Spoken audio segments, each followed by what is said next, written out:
Ever wondered why many women find themselves inexplicably attracted to bad boys? What's the allure? Welcome to our exploration of the bad boy phenomenon, a recurring theme that we see playing out in popular culture and relationships time and time again. From the rebellious James Dean in the 50s to the brooding vampire Edward Cullen in the modern Twilight series, the archetype of the bad boy holds a certain appeal that seems to captivate many women. But what exactly is it about bad boys that makes them so attractive?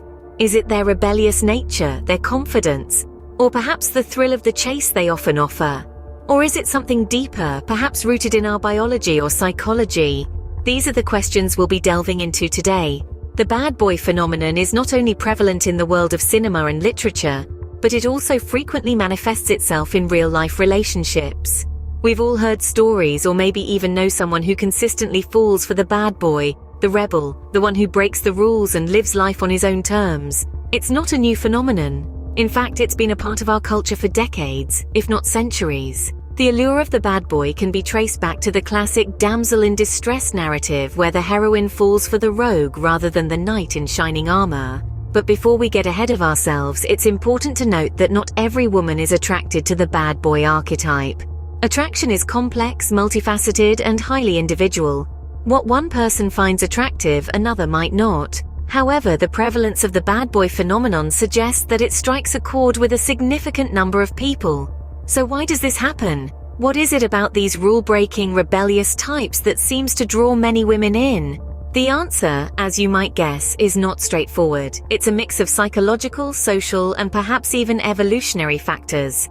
Let's delve deeper into the psychology behind this captivating phenomenon. Do women love the thrill of the chase that bad boys often provide? Let's delve into that a little bit more. The chase, the pursuit, the game, whatever you want to call it, it's an exhilarating rush that has been a part of human relationships since time immemorial. The thrill of the chase is essentially the excitement generated from the pursuit of something or someone desirable. It's a psychological dance, a strategic game of cat and mouse. Now let's consider the bad boy archetype. They're often portrayed as unpredictable, elusive, and challenging. This unpredictability is not just exciting, it's downright addictive. It's like reading a book that you simply can't put down because you have to know what happens next. The unpredictability of a bad boy can be a thrilling rollercoaster ride of emotional highs and lows. But why do women find this exciting? Well, the challenge that bad boys bring to the table can be incredibly enticing. The chase is a game, and games are meant to be fun, right? A challenge creates a sense of anticipation, a desire to win, to conquer. It's like solving a complex puzzle. The satisfaction of fitting the pieces together is immensely gratifying. And let's not forget about the element of excitement. Excitement brings passion. It brings color to our lives. Bad boys, with their rebellious streak and their disregard for the rules, often lead lives that are anything but mundane. This can be a breath of fresh air for women who crave a little bit of adventure and unpredictability in their lives. However, it's essential to remember that the thrill of the chase is not the only reason women might be attracted to bad boys. It's a part of the puzzle, yes, but it's not the whole picture. The attraction also lies in the confidence, charisma, and the desire to fix or save that bad boys often exude. So the thrill of the chase is certainly a part of the attraction, but there's more to it. And we'll continue to explore these aspects in the upcoming scenes. Stay tuned. Could the confidence and charisma that bad boys often exude be a draw? Let's delve into this captivating aspect of the bad boy allure. When we think of confidence, we picture someone who's self-assured, assertive, and unafraid to take risks. They know their worth and aren't afraid to show it. This is often the persona that bad boys embody.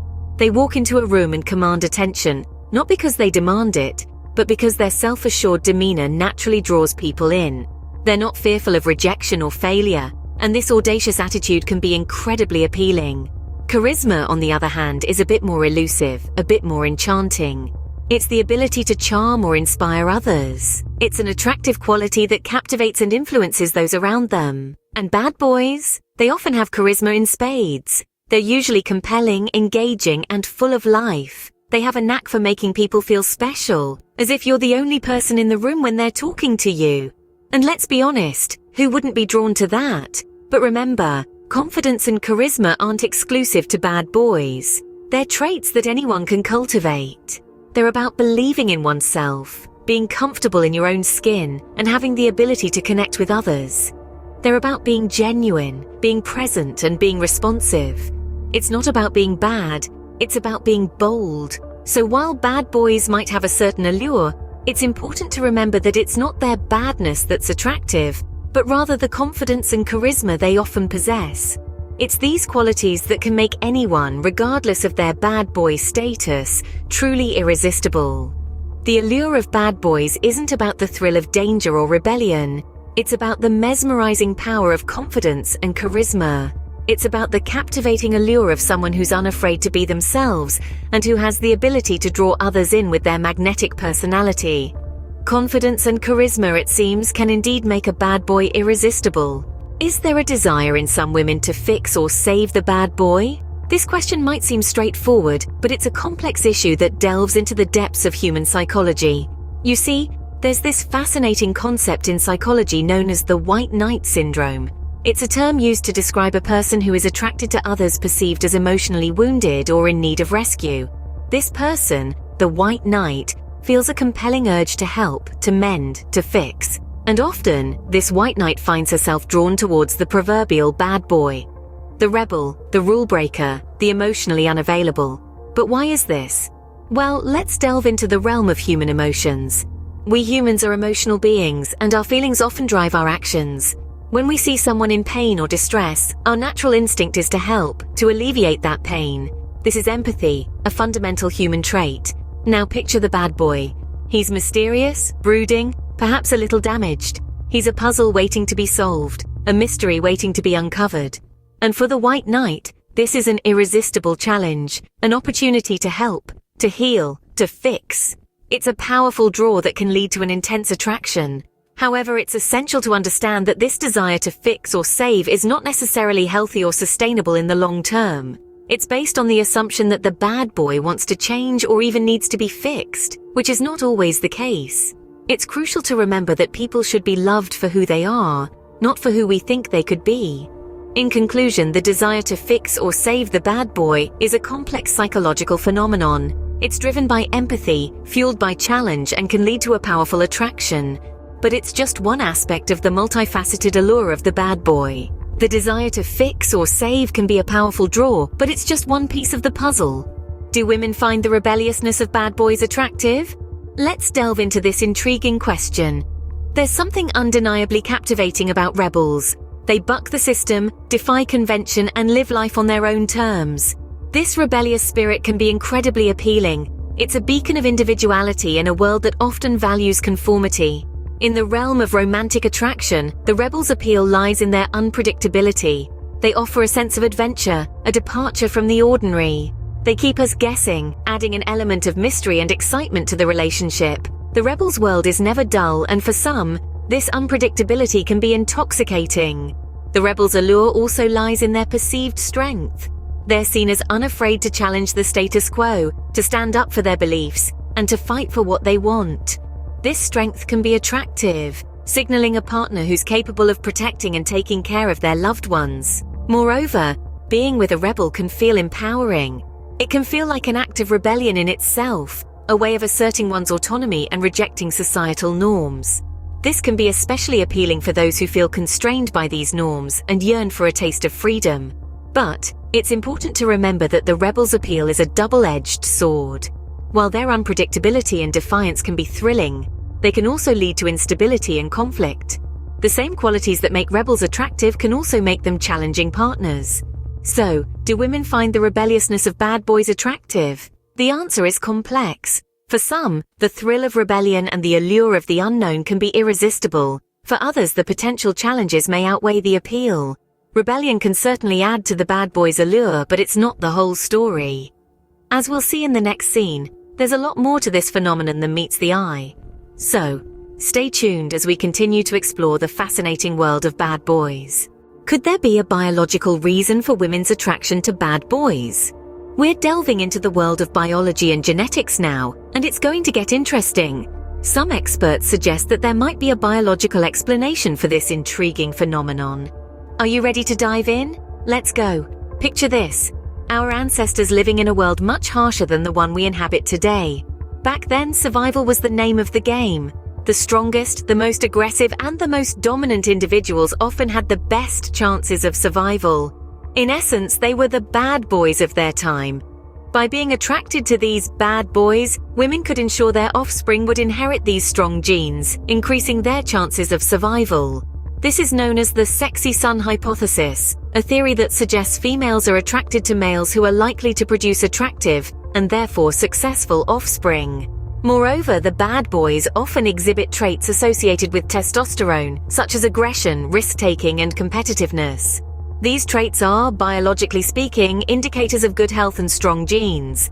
And while we're not facing saber-toothed tigers anymore, these traits could still be seen as attractive on a subconscious biological level. But here's the catch. Today, we live in a world vastly different from our ancestors. The traits that were once necessary for survival may not be as beneficial in our current society. Aggression and risk-taking can lead to instability and danger rather than protection and safety. This is where the line blurs between biology and psychology. Even if there's a biological inclination, our environment, upbringing, and personal experiences also play significant roles in shaping our preferences and attractions. While biology may play a part, it doesn't tell the whole story. So, why do women love bad boys? We've embarked on a fascinating journey to unravel this age-old mystery and have touched upon several intriguing aspects. The allure of the chase, for example, is one such intriguing aspect. There's something undeniably exciting about pursuing someone who is slightly out of reach. The unpredictability, the suspense, the thrill, it's all part of a compelling narrative that can be hard to resist. Then we have the irresistible charm of confidence and charisma. Bad boys often exude a certain self-assuredness that can be incredibly attractive. Their charisma can be magnetic, drawing people into their orbit. It's a powerful combination that can make anyone, not just women, gravitate towards them. Let's not forget the deep-seated desire to fix or save. This is a potent factor, rooted in empathy and compassion. Women may be drawn to bad boys in the hope of uncovering their softer side, or perhaps even transforming them with love and understanding. Of course, the rebel appeal is another key element. The allure of someone who defies convention, who charts their own course, can be intensely appealing. The rebel, the maverick, the rule breaker, these archetypes have a certain romantic appeal that can captivate the imagination. Finally, we delved into the biological perspective. From an evolutionary standpoint, bad boys might represent strength, resilience, and the ability to protect. These traits, while not always consciously acknowledged, may play a significant role in attraction. So in essence, the attraction to bad boys is a complex tapestry, woven from threads of thrill, confidence, empathy, rebellion, and biology. It's not a simple one-dimensional phenomenon, but a multifaceted interplay of various factors. While the attraction to bad boys is complex and multifaceted, understanding these factors can help us navigate our relationships more effectively. So, next time you find yourself drawn to a bad boy, remember these insights. They might just shed some light on the mysterious workings of your heart.